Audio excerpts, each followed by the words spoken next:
What can I say but thank you? I'm back home. I do consider Zimbabwe home.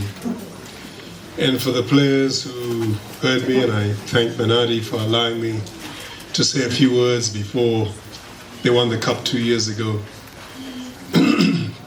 it was clear to me that Zimbabwe would win. Steph Nell heard me after I became president. I had one of my major fights, and anybody who knows me knows I'm combative, I'm troublesome, I say the wrong thing, I upset people. It's never. It's a little bit of a hobby. But in a meeting with World Rugby, I told them back then that Namibia would not win the next World Cup qualification, and I thought it would be with Zimbabwe. And nobody understood what I was talking about. But I said it because I believe we needed to change the structures within World Rugby. The funding models don't catch Zimbabwe half cycle and therefore not be able to support Zimbabwe the way that you really need. But I guess seeing is believing, and today you are the champions, and I say congratulations, Sables.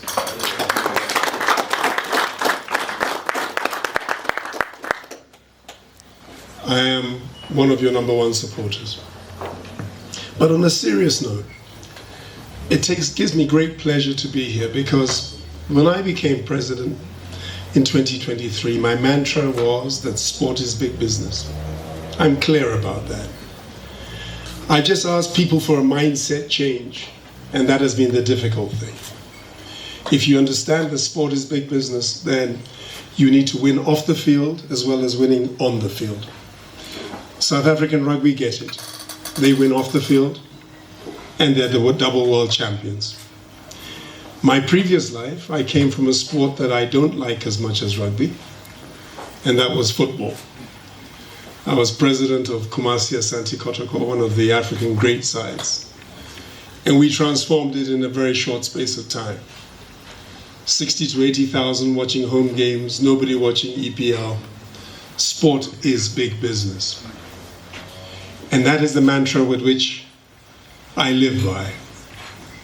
So being here today and seeing so many people involved who want to help the Sables, it gives me great, great, great pleasure. There's a flywheel, I always say. Everybody has theirs, and mine is clear. Do we have the talent? Yes, we do. Do we have the country? Yes, we do. Do you have the regulatory body who is a bit biased? Yes, you do. And I think that to make this complete, it needs us to come together, recognizing business and recognizing government and recognizing a reorganization of Zimbabwe rugby. All of them need to come together. My former president in Ghana used to say, money does not like noise. Money does not like noise. It does not like chaos. It does not like all the problems that we have seen on the negative side of Zimbabwe. And it's my mission to make sure that that does not return. I need to thank those who are involved that has brought us here today.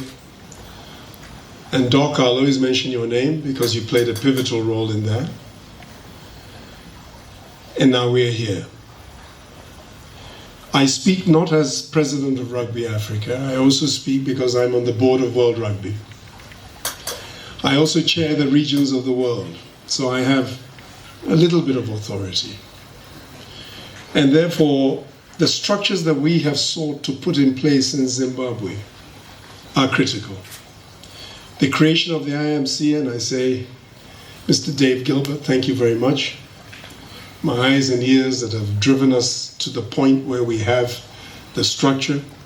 The government of Zimbabwe, we thank you. Because there's a very thin line between the running of the IMC, which is independent, and the job and the obligations of the SRC.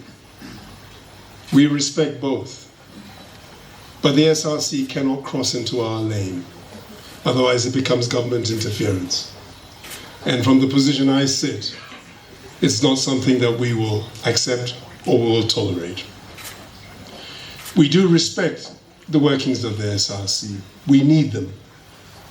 The transitional process is critical. As we resolve governance issues, we resolve the people who believe that they're bigger than Zimbabwe. Nobody is bigger than Zimbabwe. Nobody.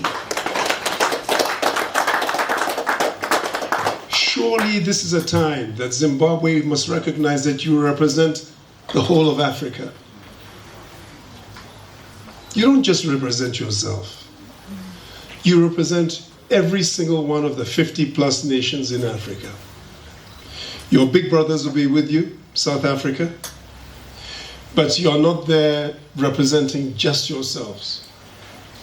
You won it because you were the best. Not once, twice.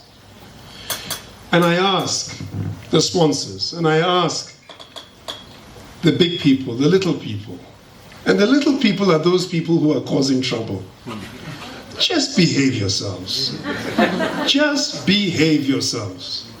If anybody brings a case of one of you guys who are causing trouble, and you know yourselves, to me at Rugby Africa, I have no problem recommending a ban for you for a period that makes no sense. Zimbabwe is bigger than you, and it's very important. This is the time that I ask Zimbabweans, don't ask what it is that Zimbabwe can do for you. Tell us what you can do for Zimbabwe. Paddy said, I beg. No, I don't beg. I beg. I have no problem begging. I'm begging the people of Zimbabwe to come together. I'm begging the people of Zimbabwe to love their country. I came back here just after university. I did not know where I was coming. Since I left Zimbabwe those years ago, I've told everybody that the most beautiful country in the world is Zimbabwe. Yes, sir. And people don't understand me. I don't need to talk about the past. I don't need to talk about Lancaster Gate Agreement. I can just tell you about the beautiful times that I had that transformed me as a person. Playing provincial rugby in England, coming and playing for Mashonaland. Listen, you can tell that somebody is not meant to be here, Mr. Gilbert. Okay. And even then, it was peculiar because I was the only black person playing senior rugby in Zimbabwe in those days. But I left Zimbabwe, went back to England and played for Saracens. And the only reason I got to play for Saracens is because of the culture that I learned here in Zimbabwe. We'd leave Plymouth Road at lunchtime and go and play touch rugby at OH with some guys who were 60-something years old, my age today, yeah. Oh, God, he's old. I didn't know I'd reach 66 myself, right?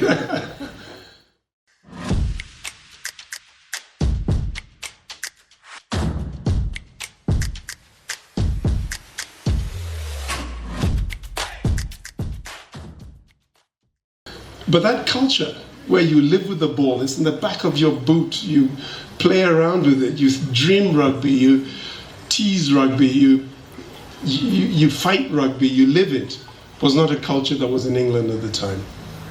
And I took that back and slotted into a Saracens team that won the London Merit Table. And I owe that to Zimbabwe. Working on the auction floor, the cultural differences, the changes of buying leaf tobacco and everything, I won't go into the stories. It was a cultural change. I love Zimbabwe. How can I love Zimbabwe more than you? To the businesses that are there, please understand. If you were giving $10, you need to times it by 10, not by 2. And 10 may even be small, because the greatest show on earth is next year in Australia. That's the greatest show on earth. Not football. And I won't repeat it, but you have no chance of going to the World Cup final in football. But you're going there with rugby. And therefore it is the greatest show on earth. And if you're an investor and you're investing in the Sables, take that and times that by 100.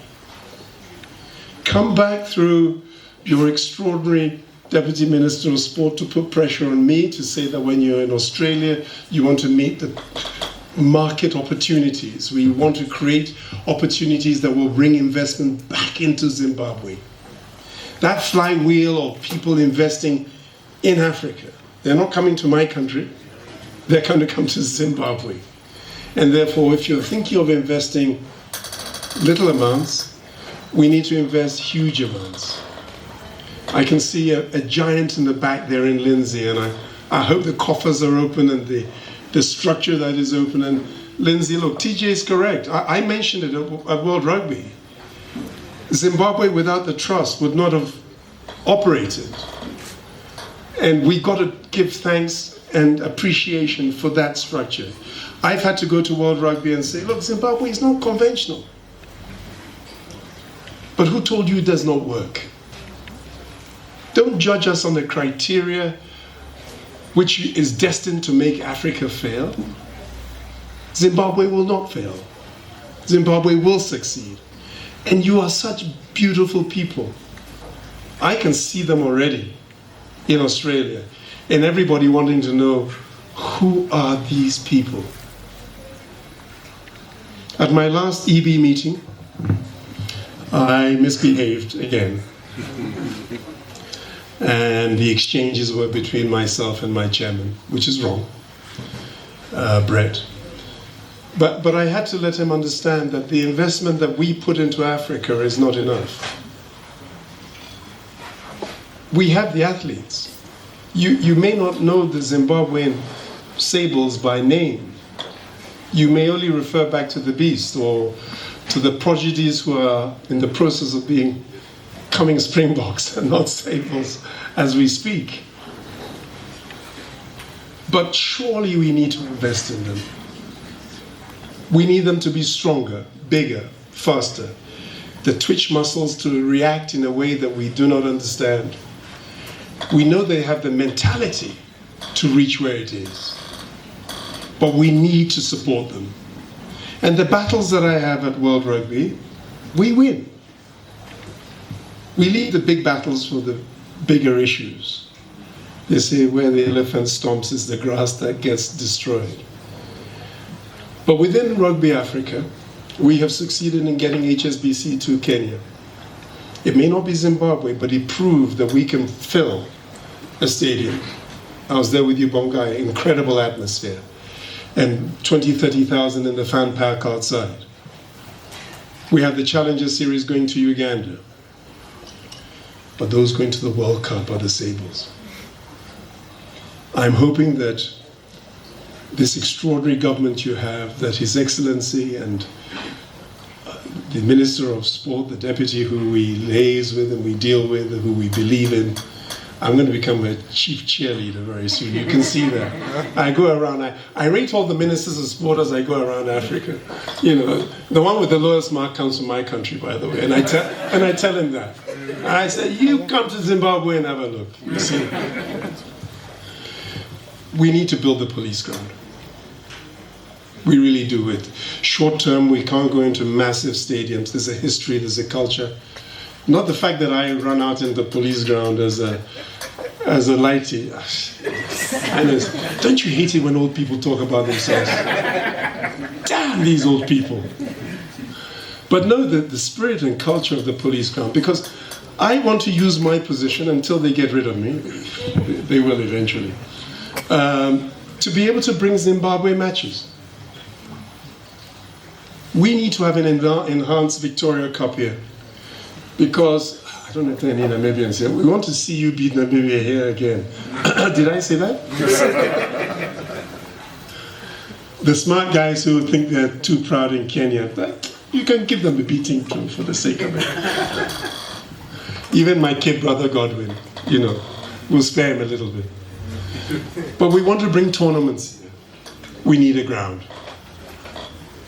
We want to help the ladies. I was nearly throttled a few minutes ago as the women's champion.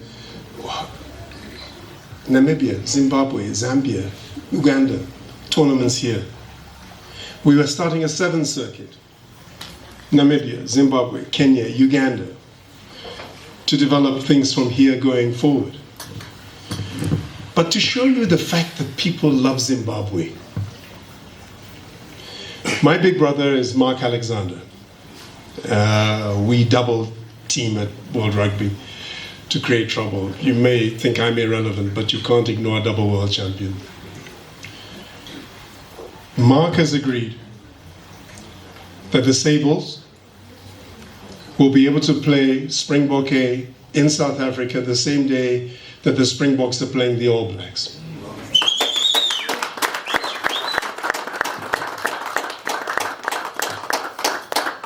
That has never happened before, and that is huge. And I'm sure that the Zimbabwean machinery in terms of publicity and getting it out there and newsfeed, it is massive. It is not about the winning or losing today, it's about being in this moment, in this program. We have made sure when we signed for the Nations Cup, and people disagreed with me when I signed, but I did sign. It means that Zimbabwe are not only World Cup 2027, you are part of a 4-year Nations Cup program, which means you're preparing for 2031 in America. The future is huge. The budget is huge. The opportunity is massive. I'm just trying to paint a picture that everything is so positively Zimbabwean. 2 EXCO meetings, EB meetings back, another one of my creating little problems was to demand that Zimbabwe should be able to play its matches in Europe, in London, not in Spain or Portugal where they wanted to push you, and that was also agreed. Everybody is working for you guys. Guys with the paychecks and business, government as well, understand that this is Project Zimbabwe. And as a businessman, I say let's break it down into the structures of what we require. Infrastructure.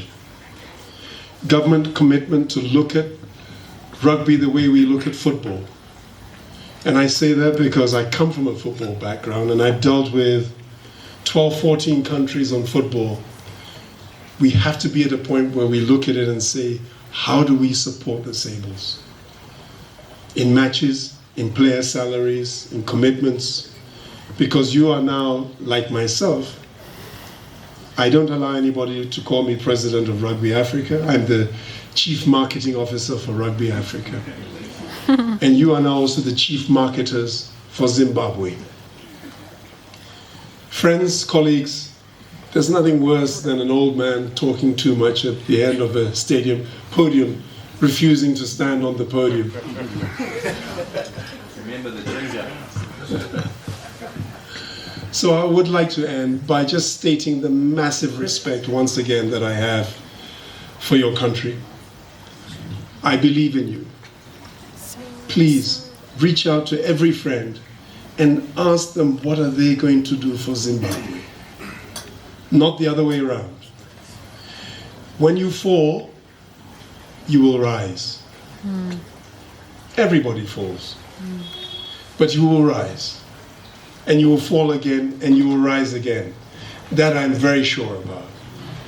And if at the end of this exercise, when I've long gone, I hear that you've achieved an extra $400-500 million that have been invested in Zimbabwe, we would have done our job. You would have enjoyed doing your job and you would have done it. And to businesses out there, you would have done the same. Please remember, there's a world outside of Zimbabwe. Please remember that you represent 1.4 billion people. In my part of the world, we have 500 million. If you're a business and you want to invest in Sables, in Rugby Africa, don't look further than Africa. It is here. Friends, ladies and gentlemen, Thank you, SRC. Thank you, Paddy. Thank you. And please, I should have brought it up earlier. The structure we've put together cannot end today, sirs. I do not see the job of the IMC ending just now. The determination will be us in Rugby Africa. We are the regulators. We will work closely with the government of Zimbabwe. We need to extend time and make sure that things are put in the right place. The leadership that we are very happy with at present continues. It expands in terms of the type of staff that you put into place to manage protocols of commercial and everything else that says there's an expanded business. And we are accessible. If you want to blame anybody, blame me. Thank you.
Good evening, ladies and gentlemen. Good evening, ladies and gentlemen at the back. Thank you very much.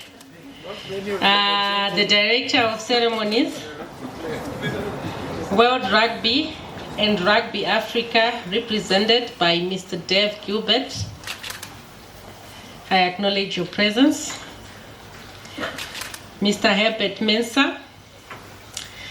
Now I don't know whether I should say Mkoma or what, but he's an all-rounder. I acknowledge your presence. The Chairman of the Sport and Recreation Commission, Dr. Zivanika. The Acting Director General, Sport and Recreation Commission, Mr. P. Mudzimiri, here represented by Mr. Sebastian Garikai. Government officials here present. World Rugby High Performance Consultant, Mr. Steve Nell. Zimbabwe Rugby Union Interim Management Committee, chaired by Mr. Padijanda Jr. The Zimbabwe Rugby Union General Manager, Secretariat, and members here present. Madam Lindsay L. and the Sables Trust. I see you. Corporate sponsors and partners, the VVIPs, the Zimbabwe Rugby team, thank you for being here. Members of the media fraternity, fellow Zimbabwe distinguished guests, ladies and gentlemen. It is with immense pride and a profound sense of national duty that I stand before you today to launch the auspicious Rugby World Cup 2027 campaign.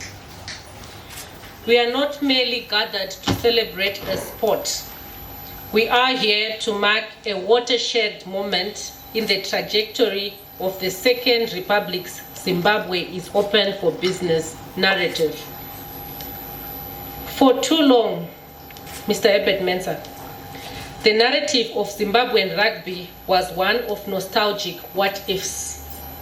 But today, nostalgia is replaced by a tangible, hard-won reality.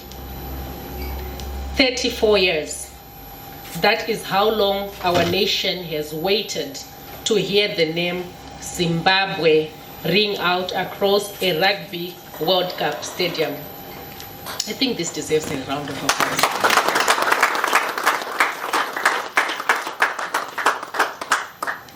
Through Through back-to-back Rugby Africa Cup victories in the year 2024 and 2025, our Sables proved that the spirit of this great Zimbabwe cannot be suppressed.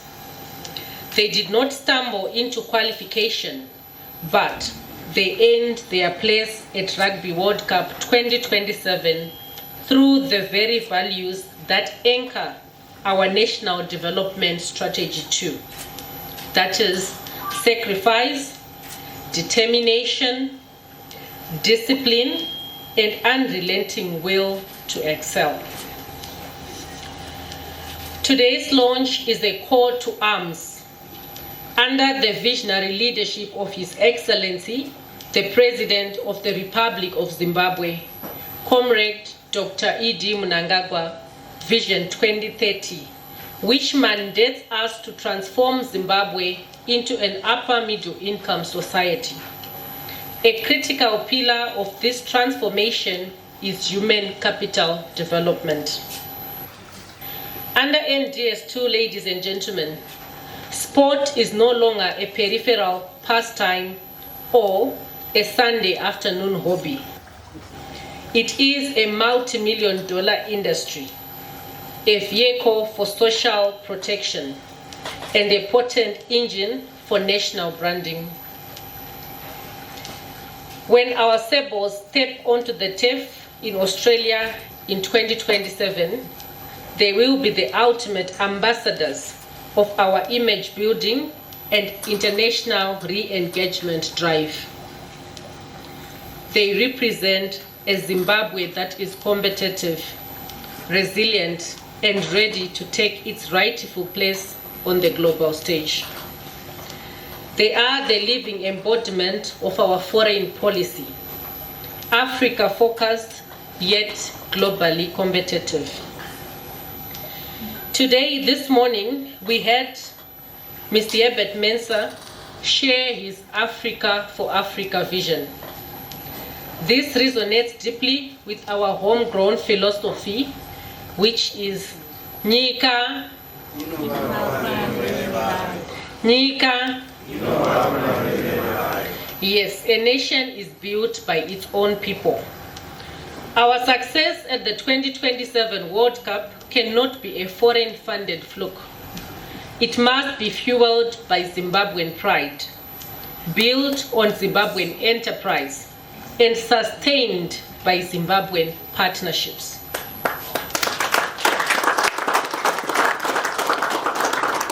Corporates and sponsors, should I repeat that? Our success at the 2027 World Cup cannot be a foreign-funded fluke. It must be fueled by Zimbabwean pride, built on Zimbabwean enterprise, and sustained by Zimbabwean partnerships. We are asserting our agency. We are proving that African talent managed by African administrators can dominate the global arena. To our corporate leaders gathered here, Zimbabwe does not merely need your support to survive. We invite your strategic partnership to win. Investing in the Sables is a direct investment into the National Development Strategy 2 goal of positioning sport as a key driver of social cohesion, youth empowerment, and healthy lifestyles. You are not just buying a logo on a jersey, but you are funding the aspirations of every youth in Matopo, every youth in Chipinge, every youth in Uzumba Marangwa Pungwe who dreams of global excellency. This is high-impact corporate social investment. By backing Sables, you are driving national branding by placing your brand at the heart of our most successful soft power export. You are fighting the scourge of drugs through directly contributing to the psychosocial buffering of our youth against the drug and substance abuse pandemic. We are providing a path of optimal arousal and professional opportunity that keeps our young people off the streets and on the pitch. You are penetrating global market by utilizing World Rugby's massive broadcast reach, which spans over 800 million homes, to signal that your company is a global player. Your government remains committed to the devolution and decentralization of sporting excellency. Our priority is to upgrade infrastructure, including rugby facilities such as the police grounds, to international standards. This is a direct response to the National Development Strategy 2 infrastructure mandate. A world-class venue does not just serve a team. It creates jobs, boosts sports tourism, and positions Zimbabwe as a continental hub for high-performance rugby. We want the next generation of Sables to be scouted from refurbished stadia in every province, not just a few select schools. There is a Shona proverb that says, "Munwe munwe hautswanyi inda." In English, one finger cannot crush a louse. Our Rugby World Cup 2027 campaign is a national project. It's a national project that requires the whole of society approach championed by Vision 2030. It requires the state to provide the enabling environment, the private sector to provide the fuel, and the funds to provide the soul. I charge the Zimbabwe Rugby Union to lead with the transparency and professional integrity that our national development strategy demands.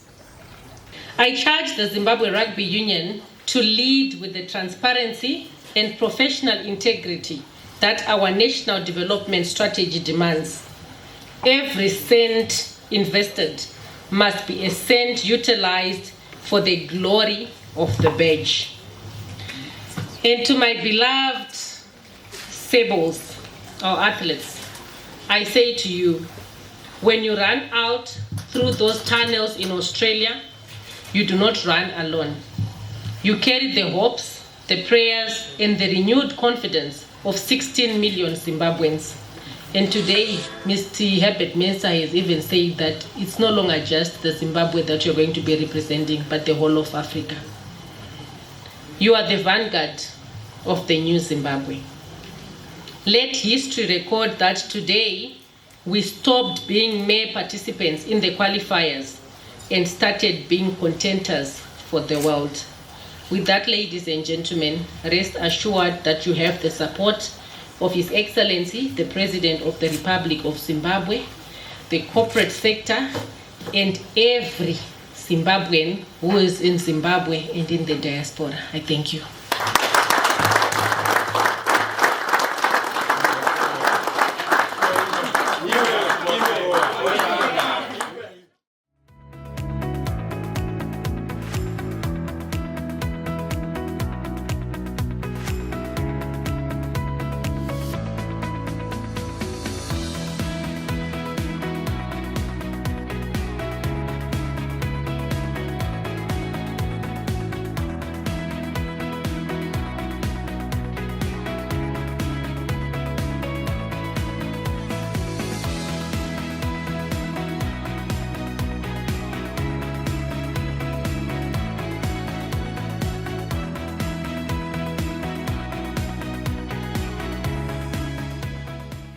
There was a time early in the week where I was panicking a little bit. I said, listen, this is a flippin' club team. A couple of our boys had to leave. Ian Pryor had to go back to Australia. Kundiona had to go. I had communicated with BMAC from the start of the tournament. I'm like, listen, Kundiona's going. You've got one job to do. You must play the final. And so certainly the words that you spoke resonated. And we know that you were at all the Arians, 70s, 80s. T-Mac was playing at the same time. So T-Mac T-Mac has a jersey for you, Herbert, from that era, and I hope that you can wear this one and wear it with pride.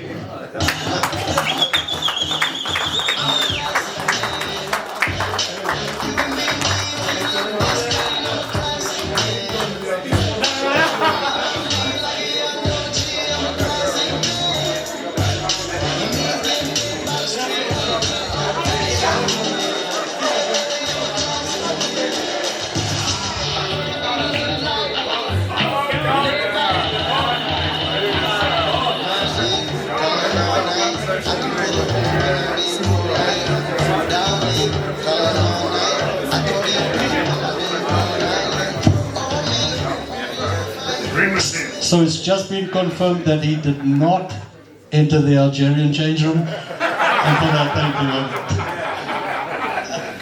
you. TJ? Okay, just, yeah, from my side, just thanks to everybody, the partners, the potential partners, the refs. I'm seeing all people from our family. Huge thank you for the evening. Thank you to TJ, Paddy, all supporters, and we look forward to making all of you proud in the next couple of years. Thank you. It's a journey. We're very happy because we've always said that let the corporate governance lead the way and everything else comes. It's an auspicious occasion, as you've seen the spread, even the way that it's put. This is the levels that we want to put our sports at. And it is our hope that all the sporting codes also follow this. We're having good results in cricket. That comes from good corporate governance. We're having good results in rugby. That comes from good corporate governance. Even though the IMC president was, or the chairman, was rather in spite of the things that we didn't do. So we need to fix those things and everything else comes in. You know, if the governance and if everything is done properly, it means you can prepare better. You've got more resources to prepare better. And when you've got better preparation, you've got better execution. So this is what we're crying for in Zimbabwe. And the resources are there. You know, let's give these corporates the rebates that they deserve, the people who bring the money to the sports so that they can inspire legacy in the children that are even there. Everyone wants to celebrate their country. Everyone wants to celebrate a victory of Zimbabwe. So it is our hope from the SRC that we will start to see a shift by getting the things right. It's all about standards, standards, standards, standards. And standards are not difficult. We grew up knowing these things. We're cultured people. Things should go where they should go to. If the resources are earmarked or ring-fenced for this, that's where they should go. Selection should be on merit. It brings the people together and it makes people realize that they can go to next levels with sports, because sporting is not a game. Some of us, we played rugby from early age groups, from Dudley Hall, Thornhill, Midlands, and we always aspired for our teams to get where they go. We're always adopting and supporting other teams. So it's a milestone, and it's something that we need to take seriously so that we also continuously reappear in all these other editions. So that this is an amazing swan song, but there's a lot of work to be done. We need to coalesce so that we own our team, so that we own the process. And as I say, I keep going back to compliance and legality. It's the cornerstone of everything. People want to invest, whether in money or time, or even their children, in things they know that they've got an outcome that is not predetermined, an outcome that cannot be affected by other things that are not sport. Sport is for enjoyment. Sport is professional. Sport is business. Let's make it thrive so that all the people in all the corners of this country, let's choose our best talent. Let's give them the opportunity to be part of the dream. So it's not a secret. This is how the Springboks have done it. Different people from different places, Eastern Cape, different people from Mpumalanga, and it then just gives us a social fabric so that people can have pride in what their country is. So this is good. We take this countdown, but a lot of work still has to be done. It has to be a Zimbabwean product, because as much as the Sables is the pinnacle, there has to be a feeding system. There has to be aspiration. There has to be integrity. There has to be a way, a Sables way. A way the Sables play their rugby, their brand. It has to go down to the schools, it has to go down to the districts, it has to go to the provinces, so that they continuously feed in. Some of our players have done very well, but they are on the upper limit and they'll be leaving soon. So by involving the provinces, the idea is to let them know that they're the actual custodians of the game. So even as we come as the SRC, we are the people. It's not about what we think about, but we have to be the conscience and we have to be the standard that is set so that we can have something that is holistic, something that is not a fluke, something that is not something that happens once. We want that continuous movement and progression. How does that help us? It gives us a larger pool. You know, it makes every other kid in whatever corner. You can imagine kids who run to school 5 kilometers and run back. In terms of fitness, you know, you already know you're creating players, but they need to fit into the fabric. What is expected from the selectors? So only through the provinces can we devolve that message and bring it to the people who are closer. This is an immense development for rugby in Zimbabwe, and in fact rugby for Africa, generally speaking. I think it has been mentioned earlier on that it's time that people started to realize that there is talent in this part of the world. What it has lacked at the moment is the resources to properly develop and to flourish. So I think it's a wonderful development. It's huge, and it's something that I think we should all support. And I was encouraged to see today that various different aspects, government, the private sector, Rugby Africa, they all talked about the need for people to partner and come together to make this happen. It doesn't just happen, and it takes considerable resources, human and financial. For a Rugby World Cup playing country, the standard needs to come up, and that standard includes everything, including officiating. One of the things that we're doing at Rugby Africa and in the process of doing is moving from development to high performance. And in that regard, there are a number of areas that need to be looked at. Consistency, preparation, consistency in preparation, consistency in performance, consistency in evaluation. And these are the sort of things that we're working at Rugby Africa level. And what we want is to make sure that this cascades down to member countries, and especially to a country such as Zimbabwe. So we're in the process of building a database. We're in the process of investing in various systems, not just in terms of performance appraisal, but especially in terms of strength and conditioning, fitness monitoring. For example, we're going to be giving our referees all over the continent, and we want the unions to follow Garmin watches so that we can monitor their fitness, not just during training, but also during the matches, and working with a strength and conditioning consultant. And all of this, we intend to now take that template and pass it on to the member unions. And a country like Zimbabwe will probably be right up there in terms of priority because of the fact that it's going to Rugby World Cup. How much we can learn from them in terms of their, as I mentioned, their commitment, in terms of their training methods, in terms of their mentality. You know, that's a big aspect of it, is the mental aspect of it. In terms of their strength and conditioning, the gap between us and countries such as that it's huge, and we need to close that gap. So we are very pleased that at least within the Rugby Africa setup, we do have input from South Africa. We also have input from the FFR, the French Rugby Federation, and we are very keen to learn from them, one, and two, to grab opportunities to go there. I'm pleased to say that our colleagues in South Africa this year are really opening a number of doors. And I must mention that Zimbabwe Rugby Referee Society has actually developed very good relations with South Africa, and has such a number of opportunities for people to go there. As you know, we have Precious Pazani, who went to the Women's Rugby World Cup. South Africa played a very large role in providing her in her preparation and everything. We have another young woman referee, Rejoice Simeti, who has been to their high performance camp and is also going to South Africa. So yes, they're our neighbors. They're right next door. So we are in a good position as Zimbabwe to benefit from them.